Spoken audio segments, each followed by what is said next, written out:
Hello everyone, welcome back to my channel. It's me, Teresa, and it's Saturday, so I'm so glad to meet you guys again. In today's video, I'm going to share with you 2 more ideas on how to make Christmas card. So let's get started. And as usual, let me just walk you through very quickly on the supplies that I'll be using. Here I am having 2 pieces of watercolor paper. This is Canson XL Cobras watercolor paper that are cut to the size 5 by 7 inches. I'm going to paint on this paper first and then later on stick to the blank greeting card, which is the Strathmore one that I am having here with me. Feel free to use any paper that is available to you as long as it says watercolor paper. And for paint, I am using Winsor & Newton Cotman watercolor paint. This is student grade, but it's a good quality paint. And I am using size 6 Princeton Velvet Turt brush. I also have a ceramic blade to do color mixing, and don't forget to have a cup of water to rinse off the brush between.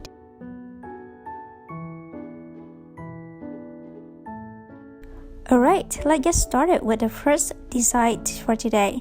For the first one, I'm going to paint a holiday wreath. So I am going to grab my grounded costal and use my pencil to draw a circle. And next, you can use an eraser to remove some of the light to make it lighter, so later on when you apply the watercolor, the pencil light is not going to peek through. And next will be the color mixing part. Here I am pour out some of the cadmium yellow from the tube since I don't have it in my palette. For this holiday wreath, I am going to do some florals, which are roses, and I want it to be kind of peachy toned. So I am using my permanent rose mixing with some of the cadmium yellow here to get the kind of peachy orange tone. I'm gonna do a couple of roses, so I wanted to have some kind of variation in terms of tone, so I will go back and forth between the permanent rose and cadmium yellow. If you want it to be more kind of pinkish tone, you can add more permanent rose, or if you want it to be more oranges, you can add more yellow. And I also use a different yellow, like lemon yellow, in my palette here to mix with the permanent rose, so you're gonna have a different shade of peaches.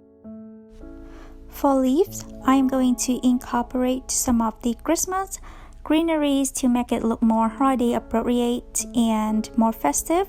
So I am going to use sap greens as a warm green and also mix sap green with some of the blue like ultramarine or indigo to have some sort of bluish green tone.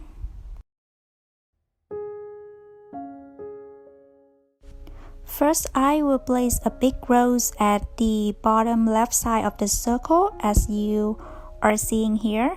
So to paint a rose is basically combine of C strokes, and it's getting lighter as you get to the outside of the rose. I also have a video that shows you how to paint roses. I will link in the description below in case you're interested. And next I am going to place a smaller rose on the side, and this is some kind of the rose that not fully bloomed yet, as you can see. I want roses to have different size to add more interest instead of having the 2 roses that look the same. And you can see that the color of the 2 roses are slightly different, even though we only use 2 colors to mix. And now on both sides of the roses, I'm going to add a little tiny wildflowers, I would say. And you can see I just use the tip of my brush to paint some petals for the flowers. And that's it, that's just simple. And I'm using the cadmium yellow and also the oranges that we mixed earlier for these tiny flowers. Make sure you leave a little white space in the middle so later on we can add the center for these flowers. And now I think I'm done with these florals. I am going to move on to the greenery. As I say, I'm going to add some Christmas greeneries like olive, pine leaf and cedar. And it's very easy, as you can see, but if you want to have an in-depth tutorial on how to paint these Christmas foliage, I also have a video for it as well. I will link in the description below for you to check it out. But just like I said, it is very simple, and I'm sure that if you just watch this video, you can totally paint along with me. As you can see, I am leaving the stem in the middle of the olive. This is on purpose because I think this look kind of cute and more like illustrative style. But if you want to add the stem in the middle, feel free to do so. And now, as you can see, I am picking up some ocean marine blue, adding into the sap green to have some sort of bluish green tone. And the next greenery I'm going to paint for the wreath is cedar leaf. And cedar leaf is kind of very easy. As you can see, it's just a cluster of dots using the tip of my brush, and that's it. You don't have to put too much detail. This is just a wreath illustration, and the looser it is, the more interesting it looks, I think.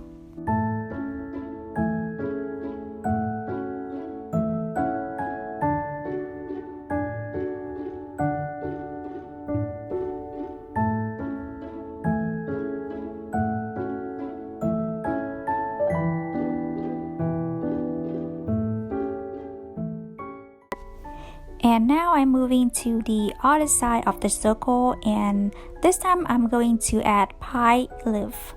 And as you can see, pine leaf is probably, I think, the easiest pine leaf that I ever painted. And I'm sure that it would be easy for you as well.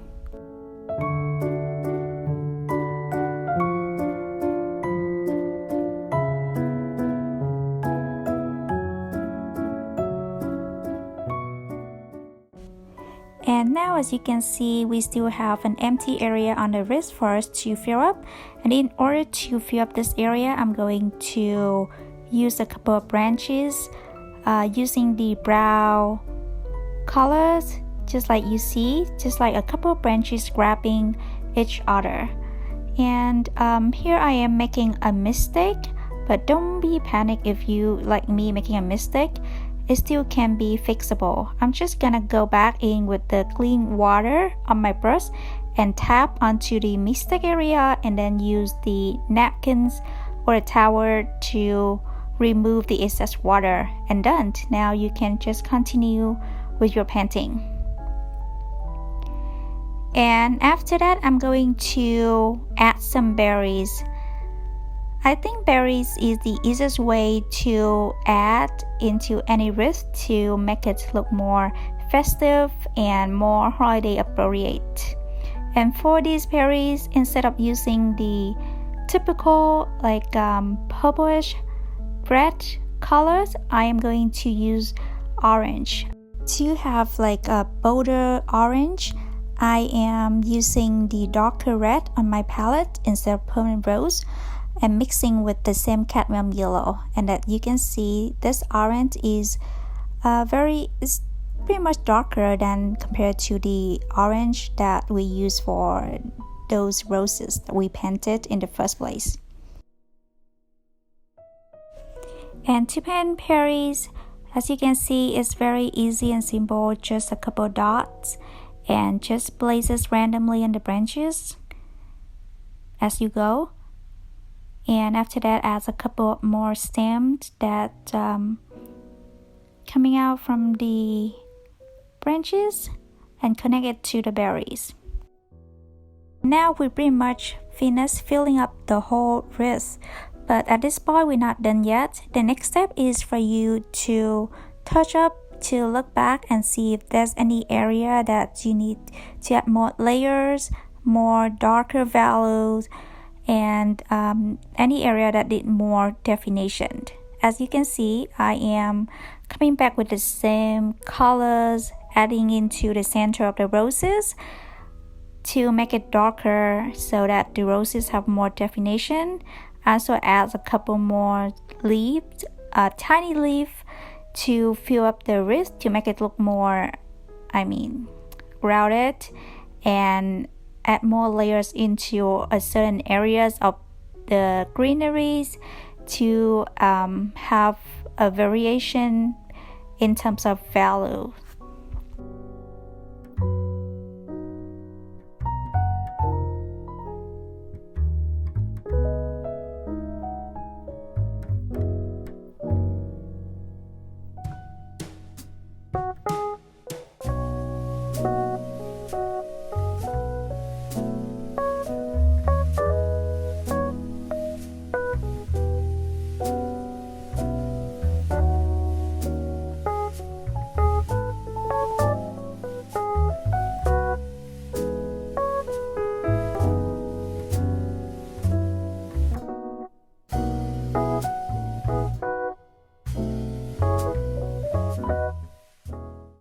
Alright, after doing some touch-up, I think that my wrist looks pretty good now, so I am going to just put it aside and add the message later. And now we're going to move on with the next card. For this one, I am going to do some sort of border, so I will put some sort of 2 little roses bouquet on the 2 corners, one on the top on the left side and the other on the bottom the right side. So for this card, you will see as I go, basically I will use the same elements, the same color palettes that I use for the wreath to paint this one, and it is just in a different layout.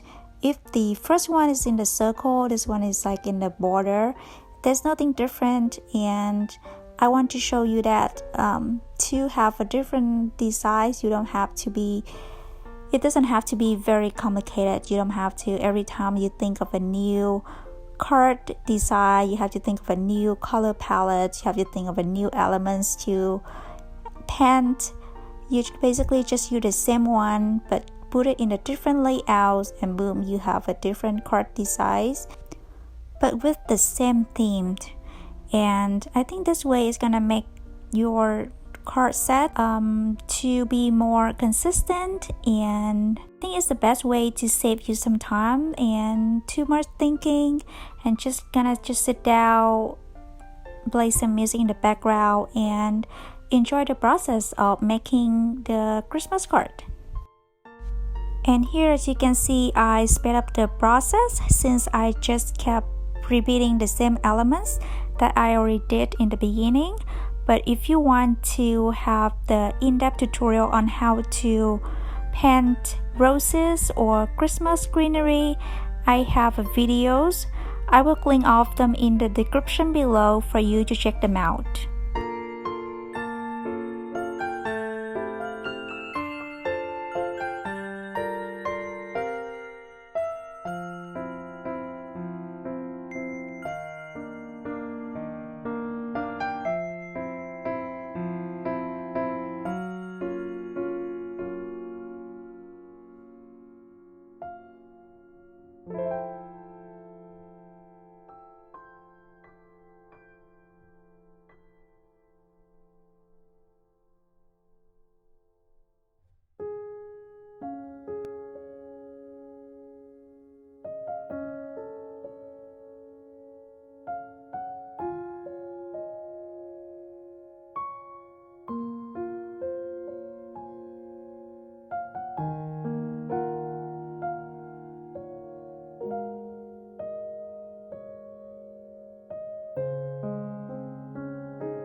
Okay, now I am done with this card. I will go in and draw the border, And if you have like some sort of gold, sparkling gold watercolors, you can use it too. But if you don't have it, just use yellow ochre and draw the line. Just like what I'm doing here, I'm using my yellow ochre since I don't have the gold watercolors either. Okay, for this one, at first I want it to be in the vertical format, but after adding the message, I think it looks better with the horizontal ones. So if you decided to do this card design, it's up to you to do it in either vertical or horizontal. It really doesn't matter, it's just personal reference. And finally, we move on to the final tutorial. This is not a card design, but it's a gift tag design. Since I still have some leftover watercolor paper, so I think that it would be a great idea to just use it and make some easy and quick gift tag, and I want to show you as well. And for this one, it is a pattern, and again, using the same elements, the same color palette. It's just, you don't have to think about composition. Just go in and place different elements in a random spot. That's it. And I think I like doing this kind of pattern design the most because you don't really have to think too much about composition, which is really confusing to some of the people, even for me. And I think it's kind of therapeutic as well because you don't have to think too much, but in the end, it still all look good together.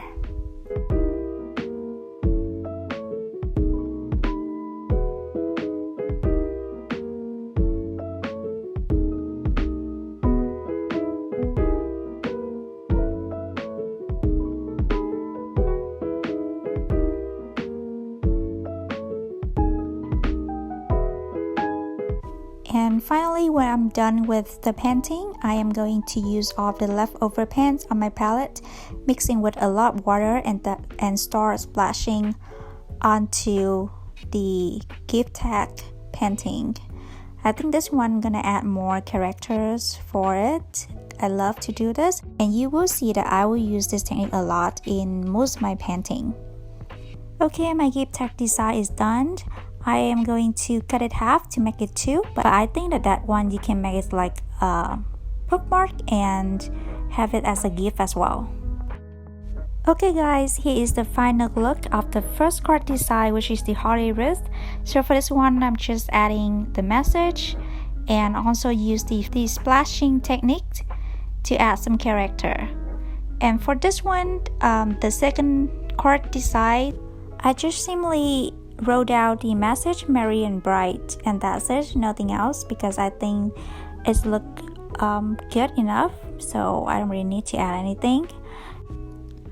And for the gift tag, I cut it in half, and now I have two gift tags, and I just add a little string on top of it, and that's it.